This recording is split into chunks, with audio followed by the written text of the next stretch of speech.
Hi everyone, here we've got Xiaomi Mi 9T and let me share with you how to clear the browser on this device.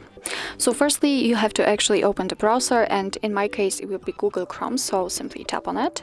And now we have to tap on this three dots icon in the right upper corner. Now let's tap on history right here, and this is the list of previously visited websites. Of course, you can remove them manually just by tapping on this X button right next to it. So as you can see, you can remove them one by one. But if you'd like to do it with only one click and also remove some advanced browsing data, just tap on clear browsing data right here. And as I said, here we've got some basic and advanced options. In basics, we can remove browsing history, cookies and site data, and cached images and files. And after tapping on advanced, we can also remove saved passwords, autofill from data, and site settings.